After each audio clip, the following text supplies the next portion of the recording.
साधना है नहीं और आपकी कृपा का हमने अनुभव किया ना।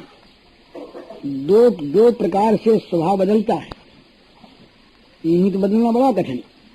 एक तो तीव्र विपरीत साधना से, जिस प्रकार का स्वभाव है उसके विपरीत अभ्यास करे तीव्रतर, तो धीरे धीरे नवीन अभ्यास उसका स्वभाव बन जाएगा। अथवा भगवत कृपा से, भगवान की कृपा से सब कुछ हो सकता है। तो नाग ने कहा भगवान हमने साधना तो की नहीं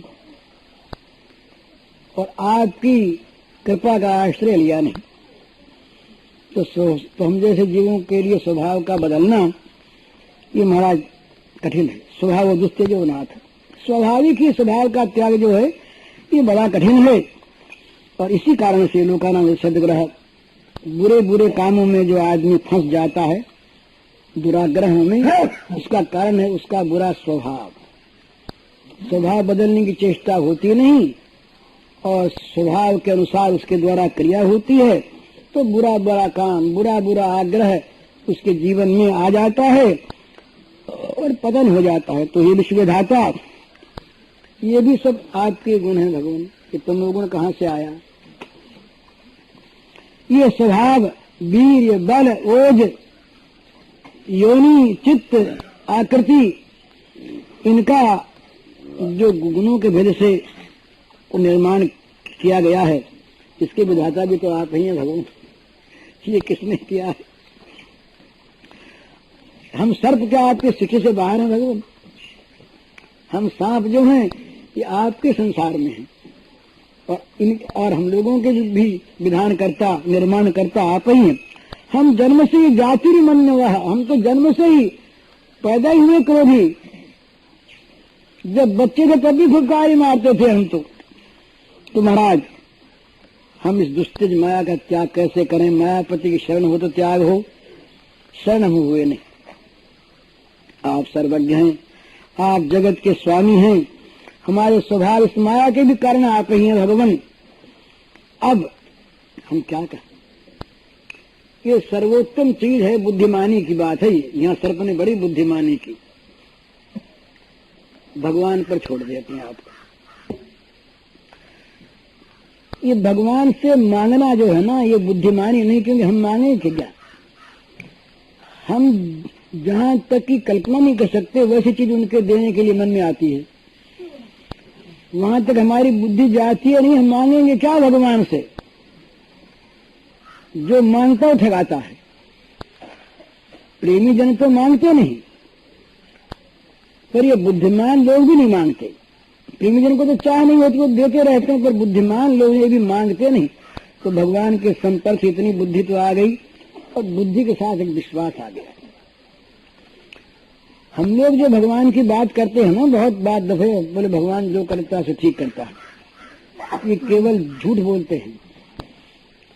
भगवान के मंगलमय विधान पर विश्वास हो तो प्रत्येक प्रतिकूलता में प्रसन्नता होनी चाहिए, संतोष होना चाहिए। हम तो जरा सी प्रतिकूलता नहीं उबल पड़ते हैं भगवान पर भी, असंतुष्ट तो होते ही हैं, दुखी तो होते ही हैं, पर भगवान को भी भला बुरा कह सकते हैं। बड़ा विश्वास होता है कहीं पर हमारे अंदर जागृत, तो हम भगवान की शक्ति पर विश्वास कर लेते हैं, पर उनकी बुद्धि पर तो करते नहीं। और सौहार्द का तो है ही नहीं। हम कहते हैं महाराज हमारा ये काम सफल कर दो, देखो हम आपकी भक्ति करते हैं, पूजा करते हैं, नमस्कार करते हैं, पाठ पूजन करते हैं, हमारा ये काम सफल कर दो। तो भगवान कहीं पूछ लेंगे नहीं हम अपने मन से कर दे सफल? ना महाराज, आप कर सकते हैं, आप कर दीजिए, हम भक्त हैं आपके, आप हमारा काम कर दीजिए, पर करिए वही जो हम बताएं। योजना हमारी और पूर्ति करने का काम आपका।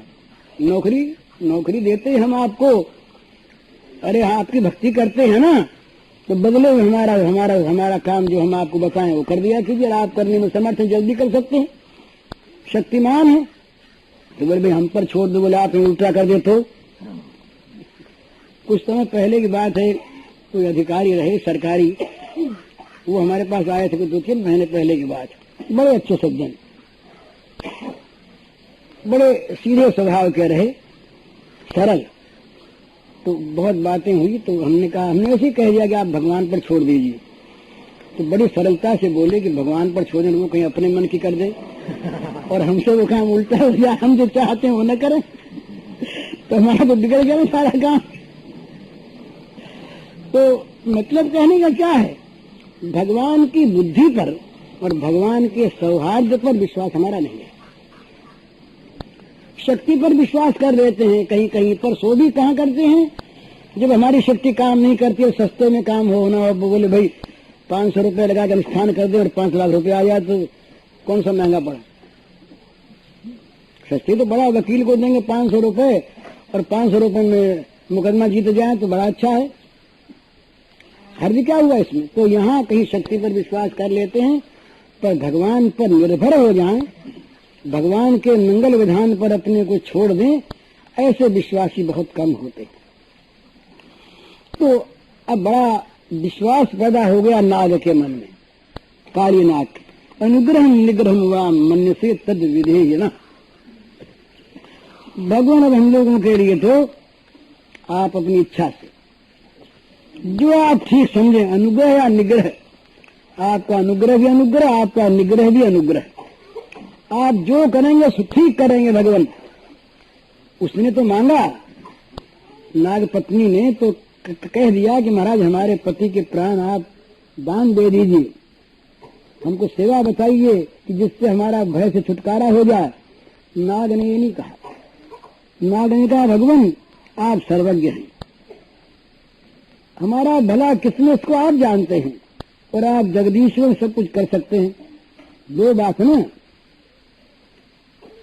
एक तो जो जानता हो किस बात में किसका भला है,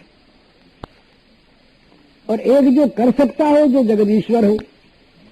तो भगवान कारणम तत्र सर्वज्ञ जगदीश्वर है। आप सर्वज्ञ भी हैं और आप जगदीश्वर भी हैं। तो फिर हम आपसे कहेंगे हमारा यूं कर दो, तो हमने फिर आपको सर्वज्ञ कहाँ माना। किस बात में हमारा भला और क्या करना चाहिए ये जानने वाले तो आप हैं। और जिसकी बुद्धि कामाभिभूत होती है, काम क्रोध से लोभ से जिसकी बुद्धि ढकी होती है, वो तो अपना भला आप नहीं जान सकता। बहुत दफे आदमी भले के नाम पर अपना बुरा कर बैठता और कहता हमने भला किया। मनुष्य का अभिमान, मनुष्य की मूर्खता, मनुष्य का काम, मनुष्य का क्रोध, लोभ, मोह, ये मनुष्य की बुद्धि को विकृत कर लेते हैं। उस समय वो अपनी भलाई मानकर बुराई कर बैठता है। बोले ये काम तो हमारे भले के लिए हम करते, तुमने इनको रोक क्यों दिया।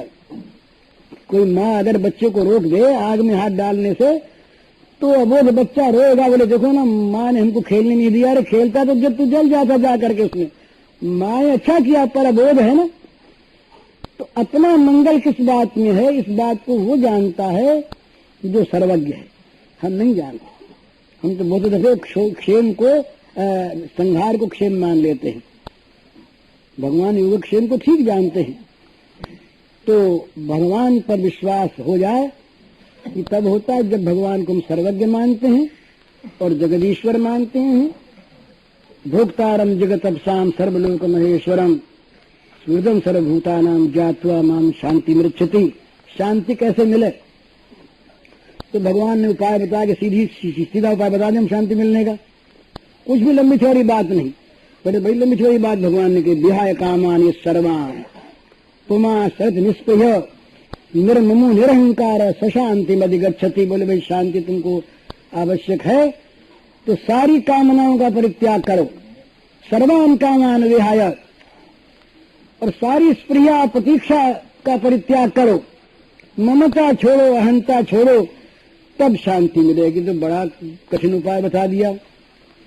कहाँ करें, कैसे कर नहीं सकते।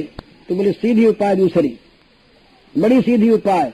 भोक्तारम जगत अपसाम सर्वलोक महेश्वरम सुहृदम सर्वभूतानाम ज्ञात्वा माम शांति मृच्छति। तत्काल शांति मिल जाएगी। बोले क्या करने से, बोले करना कुछ नहीं है, केवल जान लेना, मान लेना, कुछ मत करो तुम, केवल इस बात को जान लो। क्या जान ले महाराज, कि जो सारे यज्ञ तपों के भोक्ता हैं और जो सब समस्त लोगों के महान ईश्वर तमीश्वरा नाम परम महेश्वरम, समस्त लोगों के जो महान ईश्वर हैं, सबके शासक हैं ना, तो सर्वज्ञ हो ही गए। तो जो सर्वज्ञ हैं, सर्वशक्तिमान हैं, सर्वलोक महेश्वर हैं, समस्त यज्ञ तपों के भोक्ता हैं, वे भगवान। यहाँ भगवान ने इस बात को खोल दिया कि कहीं निर्गुण निराकार की बात सोच ले आदमी, तो वो निरी किसका क्या भला करेगा? जो किसी सत्ता ही नहीं मानता वो भला क्या करेगा? है ही नहीं, हुआ ही नहीं, तो बस ठीक, हुआ ही नहीं। लेकिन यहाँ भगवान ने अपने आप को कहा कि भोक्ता हम तो खाने वाले हैं, सारे यज्ञ तपों के भोक्ता हम हैं, कहीं भी डालो पहुंचता हमारे पास है।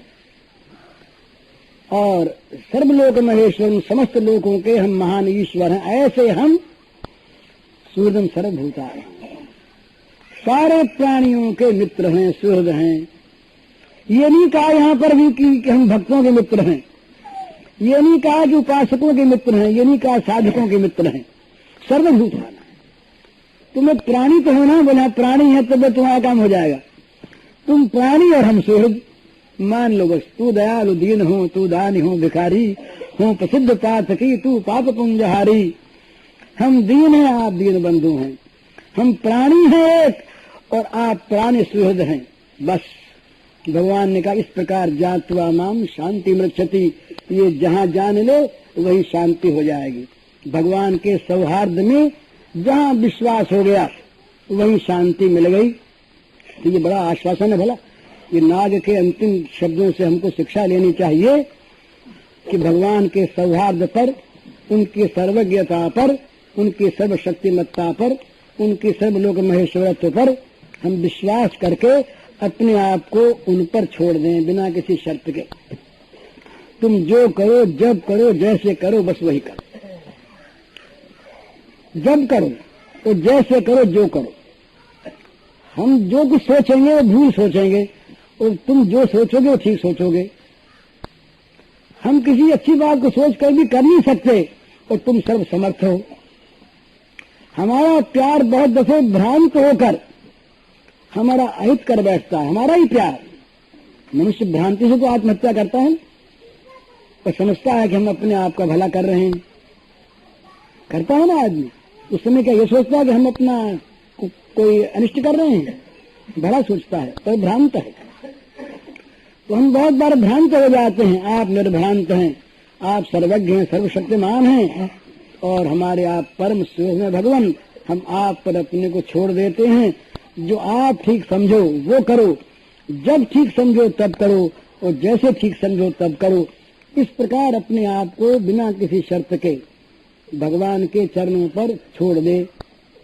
भगवान कहते हैं शांति मृक्षति, तत्काल शांति मिल जाएगी उसको, उसके लिए फिर कोई भय नहीं रहेगा। तो नाग ने बड़ी सुंदर बात कही यहाँ पर। नाग बोले भगवान से कि महाराज भवानी कारणम तत्र सर्वज्ञो जगदीश्वरः अनुग्रहम निग्रहम वा मन्यसे तद विदेहिनः। आप सर्वज्ञ हैं, संपूर्ण जगत के आप अधीश्वर हैं, स्वामी हैं। हमारे स्वभाव और माया के भी काम आप ही हैं।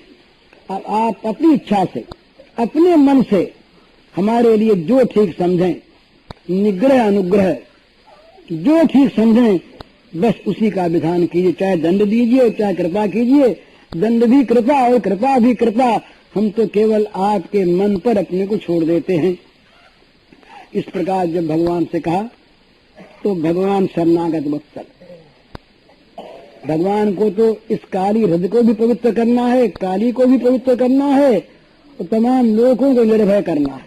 भगवान की एक क्रिया में न मालूम कितने कार्य संपन्न हो जाते एक साथ। जरा सा एक चक्र हिलाया कि कितनी लाखों लाखों के भाग्यों का उचित परिवर्तन एक साथ हो गया। तो भगवान ने जब ये बात सुनी, सुखदेव जी बोले इत्याकर्ण्यवतः प्राह भगवान कार्यमानुषः नात्र स्थेयं त्वया सर्प समुद्रम या हिमाचरम स्वज्ञात्य पत्यदाराध्यो गोमृहरिभुज्यता नदी सैतस्मरेन्मर्तस्तुभ्यं मदनुशासनम् कीर्तयन्नभयो संजो नैषुष्मद्भयमाप्नुयात् योऽस्मिन् स्नात्वा मदा क्रीडे देवादिस्तर्पये जलैः उपोष्य मां स्मरन्नर्चेत् सर्वपापैः प्रमुच्यते द्वीपम रमणकम हित्वा तमुपाश्रितः यद भयाथ सुपर्णस्वाम नाद्यान मत्पादलांछतम। कृपा जाग गई भगवान की। भगवान यहाँ पर ऐसी बात कह बैठे अपनी महिमा की कि क्या कहना है। ये लीला के लिए मनुष्य के का सा आचरण करने वाले भगवान बोले कि नागराज अब तुम यहाँ मत रहो। ये तो भय साए हुए थे ना कि सौभरी ऋषि का शाप था, गरुड़ को वो यहाँ नहीं आ सकते, तो गरुड़ का भय नहीं, और वहां रहते तो उसको भय था। तो कहा कि तुमको यहाँ नहीं रहना चाहिए।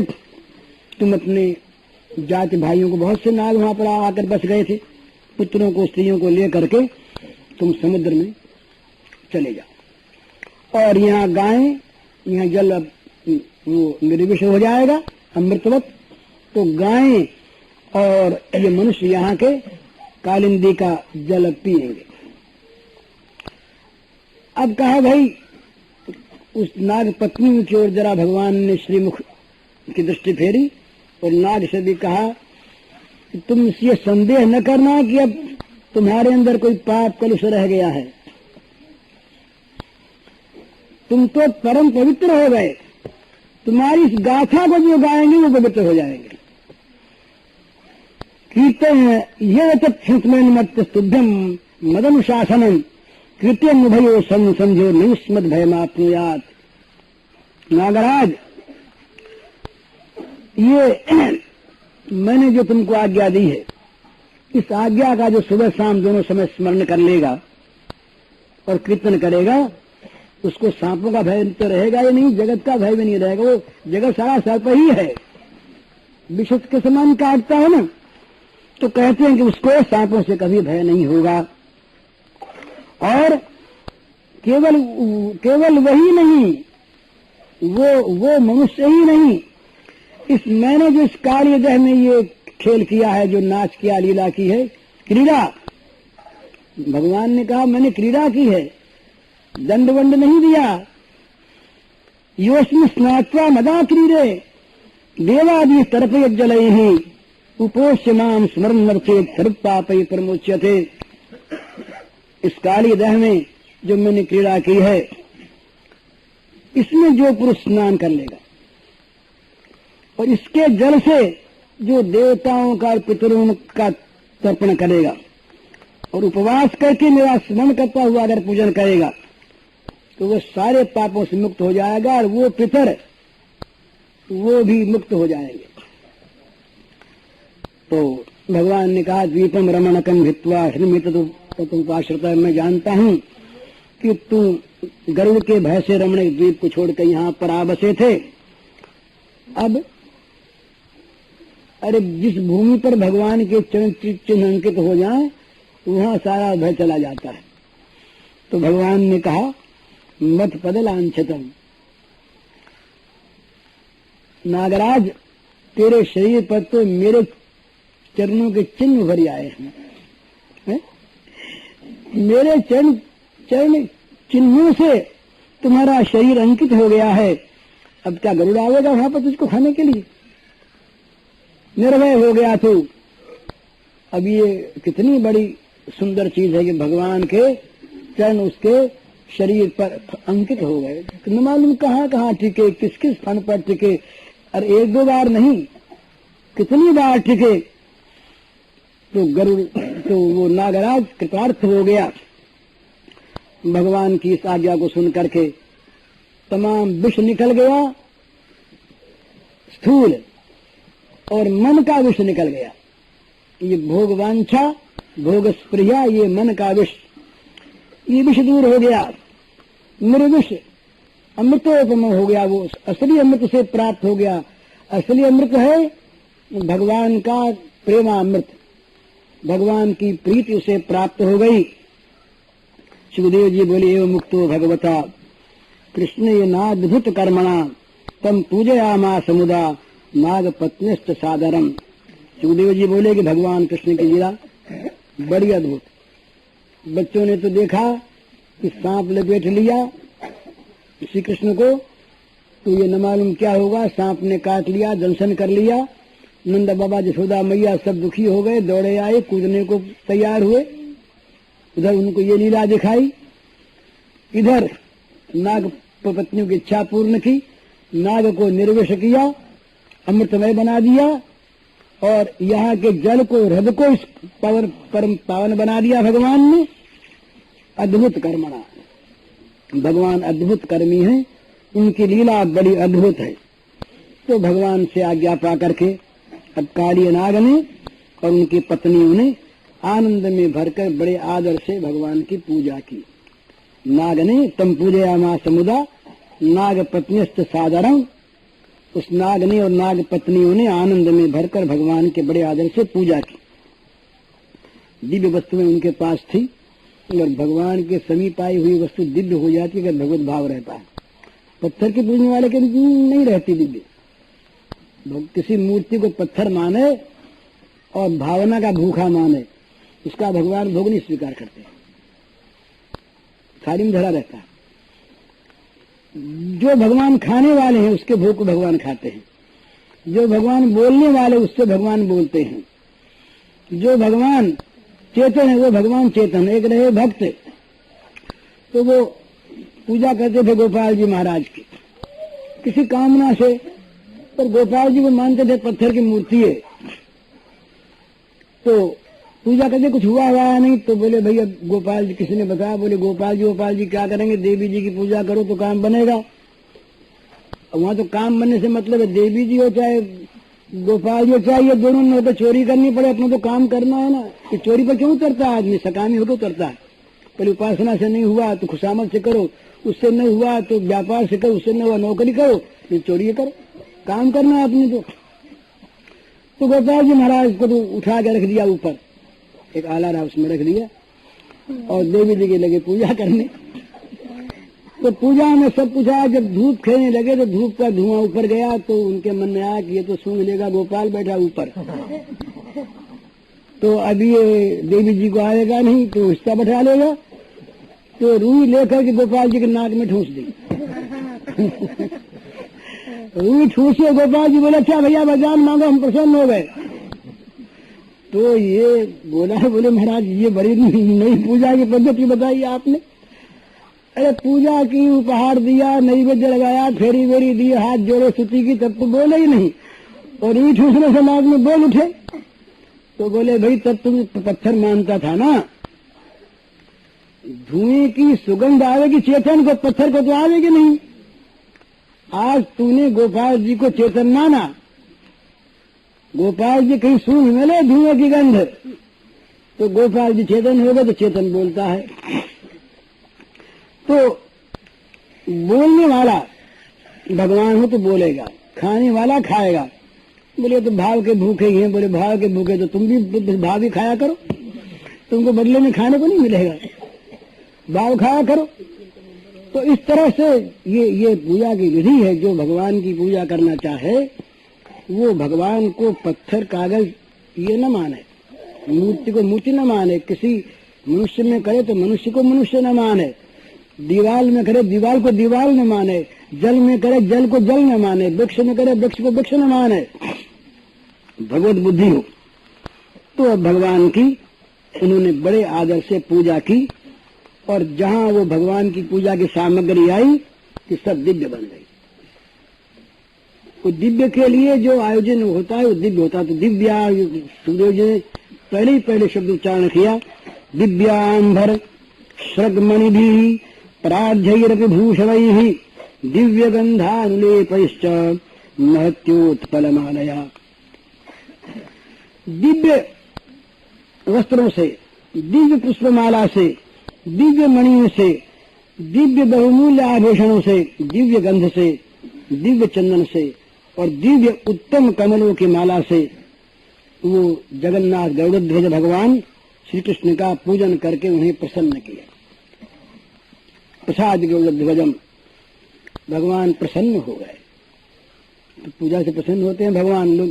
लोग कहा करते हैं कि पूजा से प्रसन्न हो तो भगवान फिर पूजा के भूखे हो गए।